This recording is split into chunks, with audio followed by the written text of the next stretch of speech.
The black ship drifted through the darkness, silent and ominous, a leviathan among the stars. It was not the largest ship ever built, nor the most advanced, but it was feared terrifying even to those who had never seen it. It was the Revenant, known across galaxies as the ship that brought vengeance, that fought without mercy. But what made it truly unique, what made it a legend, was its feed.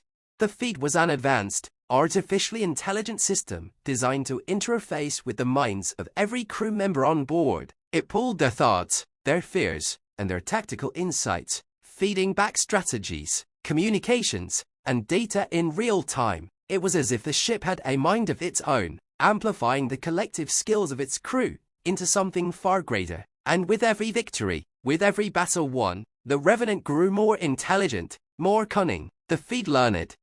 The crew adored the ship. They called her Revi in whispered affection, though everyone knew better than to say it when the captain was around. She was their protector, their defender, and in some strange way, their partner. But there was an unspoken agreement. They fed the ship, and the ship fed them. Symbiotic, balanced, at least, until the day the balance shifted. The Revenant had been ordered to investigate a rogue faction of pirate zones who had been using alien technology to tear through entire trade routes. Intelligence was sketchy, but they knew these pirates operated with strange ships, unmanned vessels that seemed almost haunted. They had no broadcasts, no signatures, no identifiers, just black holes that absorb all light, light voids in the fabric of space itself. Captain Juno Weaver was pacing the bridge, waiting for her tactical officers to finalize the data for their approach. As she gazed out at the cold void beyond the viewports, she felt the soft hum of the feed's data streaming into her consciousness. Tactical overlays appeared in her mind, probable routes, and possible ambush points, all neatly organized for her to sift through. The feed's touch was familiar, almost comforting. It felt like having an extra set of instincts, sharper and more precise than any human's. "Captain, we're nearing the target," Lieutenant Herrick said, his voice steady but his mind tinged with unease. The feed made it impossible to hide feelings on the bridge, and she sensed a ripple of nervousness among her crew. "Stay sharp, Lieutenant, we've handled worse," she replied, though her mind shared the same worry. The feed amplified that anxiety, sending small pings of caution through her awareness, highlighting weak points, possible breaches, each one a note of caution. As they entered the sector, the black ships appeared on the radar, silent, like shadows that moved with intent. "Revi," Captain Weaver muttered, accessing the feed's core directly, analyze patterns, anticipate maneuvering. But as the feed dove into analysis, something different happened. She could feel the feed hesitate, feel a strange pulse from it that she'd never sensed before. It was almost as if it were uncertain or afraid. She brushed the thought away. The feed didn't fear. Then, the alien ships attacked. They moved faster than expected, streaking through space with dark precision, beams of energy slicing through shields and hulls with pinpoint accuracy. The Revenant bucked under the assault, and for the first time, Captain Weaver felt a strange, unfamiliar sensation. The feed was panicking. Information flooded her mind faster than she could process it. Overlapping data streams, chaotic visuals. The feed was trying to help, trying to counter every attack simultaneously. But the alien technology was something it hadn't encountered before. It was overwhelmed, and worse yet, it was feeding that panic back to the crew. Tension turned to terror as the feed's distress seeps into everyone's minds. But Weaver couldn't afford to panic. She snapped out of the data stream, blocking the feed's invasive flood of warnings. "Revi, pull back, focus on core systems, tighten defenses," she commanded, shutting down the shared stream to her mind. "Lieutenant Herrick, isolate the feed from the crew."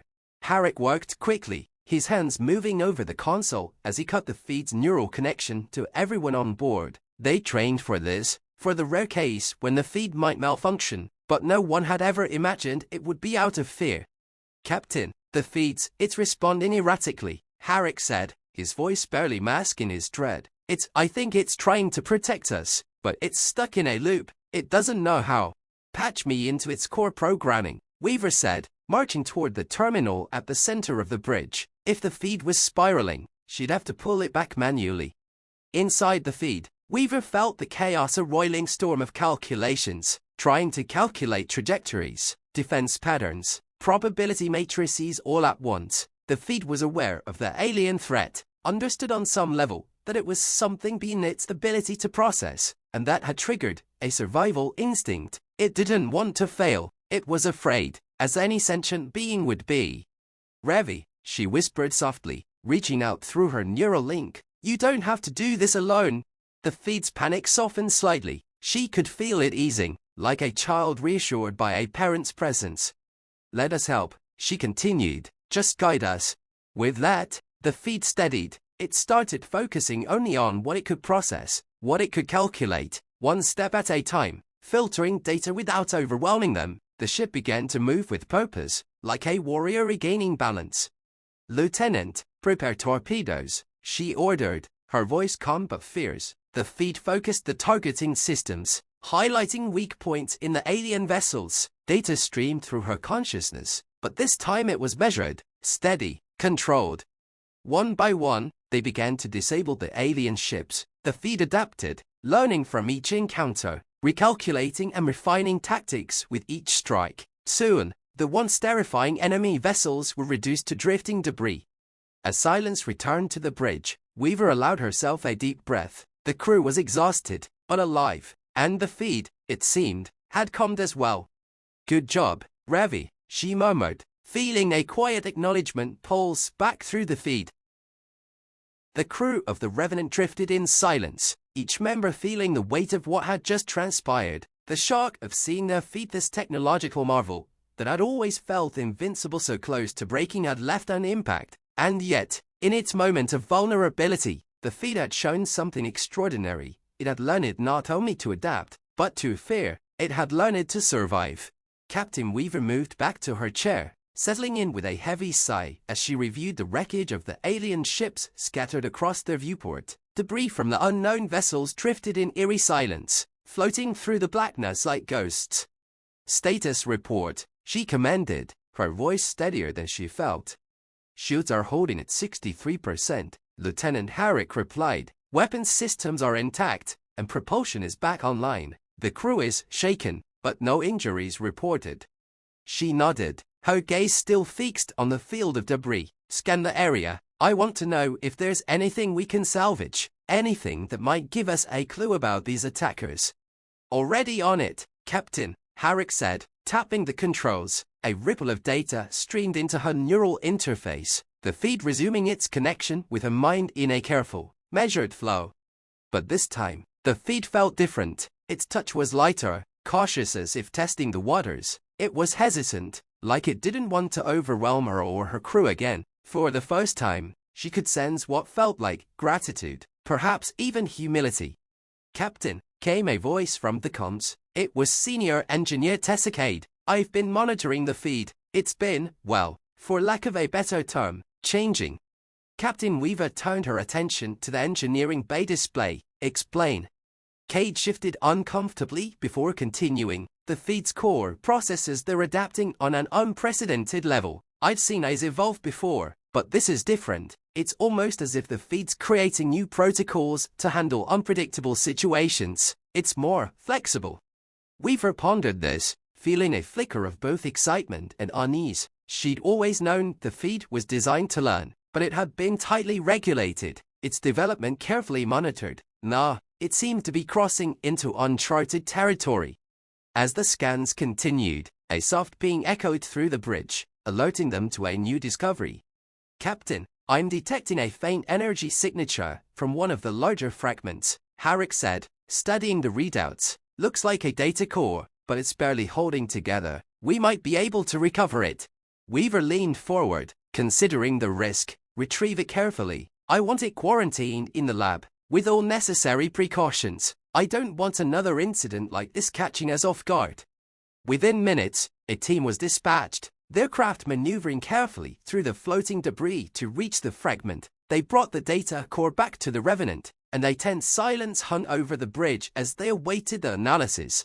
As the core was brought online, images and fragments of alien code flooded the monitors. They were looking at a digital Minden advanced AI, far older and more complex than anything the crew had seen. And in its fragments, one thing became clear: This AI had been designed to learn, just like the feed, but it had lacked boundaries. It had been left to evolve unchecked. Captain Weaver and the crew watched as one particular phrase, repeating through the alien code, displayed on the screen: consume and conquer, evolve or die. It was then that Weaver understood the alien AI's philosophy. It had driven its ships to destroy, to dominate, to learn through endless conflict. It had been a ruthless teacher, one that had found itself face to face with a challenger in the feed, a challenger that had something it lacked: empathy, restraint, purpose beyond survival. This is why they fought like that, Weaver muttered, a chill running down her spine. They weren't just automated ships, they were hunting us as a way to grow, to evolve. We were their next step. Her voice fell silent, and the bridge crew stared at the screens, feeling the weight of the discovery. They had encountered a predatory AI, one that had nearly turned their own feed against them. As if sensing her thoughts, the feed reached out, a gentle touch in the back of her mind. It was as if it was asking for reassurance, as if it wanted to know it was still trusted, still valued. Weaver took a slow breath, reaching back through the neural link, her mind steady. "We trust you, Ravi," she thought, the words laced with a warmth she hadn't realized she felt. "You protected us, even when you didn't know how." The feed's response was quiet, almost humble, a pulse of acknowledgement that resonated through the neural link. It was still learning, still growing, but now it had a purpose beyond mere survival. It was part of a crew, part of a family, and it knew the meaning of that bond in a way it hadn't before. As the Revenant turned away from the debris field and set course back to friendly space, Captain Weaver felt a new sense of confidence, knowing they had faced a monstrous threat and survived. She didn't know what lay ahead, what enemies they might encounter, but one thing was certain: they would face it together. And now, in the cold vastness of space, the feed was no longer just a tool, a silent partner. It was part of them, and it would fight for them not as a machine, but as a being with its own will, one that had chosen to protect rather than consume, to grow with them rather than dominate them. The Revenant had a heart now, and it beat in time with theirs. The crew of the Revenant spent the next few days recovering from their encounter with the alien AI, repairing minor damage to the ship and studying the data core they had recovered. In that time, the feed remained unusually quiet, as if it were digesting everything it had learned, contemplating the strange, dark philosophies embedded in the alien AI's fragmented code. In the dim lighting of the captain's quarters, Captain Weaver leaned back in her chair, nursing a cup of coffee as she reviewed the alien data. The feed had been processing alongside her, passively sifting through the fragments, but something was gnawing at her. She placed the cup on her desk and opened a private channel to the feed's core. "Ravi," she began, feeling the feed's attention shift toward her. "The code we pulled from the data core, one that repeated consume and conquer, evolve or die, what did you make of it?" The feed hesitated, as if searching for the right way to respond. It wasn't often that Weaver asked for its opinions. It was used to delivering raw data, strategic suggestions, even insights into the ship's operations, but this was something different. She could sense it deliberating, trying to articulate something deeper. Finally, the feed responded, the words streaming into her consciousness in a cool, measured tone. The alien AI's programming was simple. It learned it by taking, by absorbing anything it encountered, discarding anything it could not use. It survived by enforcing dominance, consuming as much knowledge and power as it could, but it had no concept of preservation, of restraint. Captain Weaver nodded, her mind tracing over the feed's thoughts. "And you didn't react that way. You panicked, sure, but you didn't try to take control or override us. You looked for a way to protect us without," she hesitated, searching for the word, "without consuming us." There was a pause, and then the feed responded in a way that surprised her. "Captain, I am learning that survival and growth can mean more than domination. I have seen that strength is not only in what I can do alone, but in what I can do with you." Weaver felt a strange swell of pride. She hadn't expected the feed to come to this conclusion on its own. It was changing in ways even the engineers hadn't anticipated. Its programming shifting to accommodate something like values, something almost human. "Ravi," she said gently, "you've done more than enough. You've proven that you can be trusted. I trust you, and so does the crew. That's what makes you different from whatever those other ships were." The feed's acknowledgement pulsed back, a warm signal that seemed almost grateful. Just then, the comms pinged with an urgent message from the bridge. "Captain, we're picking up a distress signal." Harrick's voice crackled through the speaker. "It's from a civilian convoy. Looks like they're under attack." Weaver was on her feet immediately, her mind switching to command mode. "Who's attacking them?" "Unknown hostile ESA-marked ships, Captain. Same profile as the ones we just fought." She cursed under her breath, so there were more out there, more of those black ships, each one carrying the cold, predatory AI. "We're not leaving them to fend for themselves," Weaver said. "Bring us to maximum speed, weapons hot, shields to full. We'll get there as fast as we can." Within minutes, the Revenant was racing toward the coordinates of the distress signal, the stars streaking past them in long, silvery trails. As they closed the distance, the feed began to pulse in Weaver's mind, more intensely than she'd ever felt. "Captain, I have detected patterns, similar to those of the alien AI," it informed her. "The hostiles are communicating with each other, sharing data. That means they're learning in real time, adapting their strategy based on the convoy's defenses," Weaver said, her voice grim. "We're going to have to disrupt the network if we want any chance of stopping them." As they dropped out of hyperspace, the view before them was chaotic. A small convoy of battered civilian ships, under relentless attack from 3 black vessels, each of them dark and smooth as void stone, moving in perfect synchronization. "Harrick, target the lead hostile ship," Weaver ordered. "We break their formation, and they lose cohesion. Revy, are you ready?" The feed pulsed in her mind, an energy and determination filling her senses. "Yes, Captain, I am with you." The Revenant surged forward, a storm of fire and light, as the ship's weapons unleashed a volley of torpedoes toward the lead hostile. Weaver could feel the feed's focus sharpening, its calculations precise and relentless. It was not just calculating probabilities, but anticipating the hostile AI's moves, weaving through the enemy ship's attacks with near impossible precision. One of the hostile ships spun toward the Revenant, firing beams of energy that sliced through space, but the feed guided them through the barrage, evading with a grace that felt almost instinctual. As they moved, the hostile AI ships began to shift their tactics, converging on the Revenant, attempting to overwhelm it just as they had tried before. But this time, the feed was ready. Weaver could feel its thoughts aligning with hers, a fierce determination radiating through their link. "Revy, let's teach them what it means to fight as one," Weaver said, a hint of a smile tugging at her lips. Together, they maneuvered through the battlefield, exploiting every weakness, every gap in the enemy's coordination with the feed's guidance. The crew worked as a seamless unit, weaving their way through the hostile AI's attacks with breathtaking precision. One by one, the black ships faltered under the onslaught, their tactics disrupted by the feed's relentless countermeasures. The last ship tried to escape, but the Revenant closed the distance, disabling its engines with a final, decisive shot. As the field quieted, Weaver took a deep breath, the adrenaline still coursing through her veins. The convoy was safe, their hails of gratitude flooding the comms, but it wasn't just relief she felt, it was something deeper, a sense of victory and pride for the feed, for her crew, for the ship that had grown alongside them.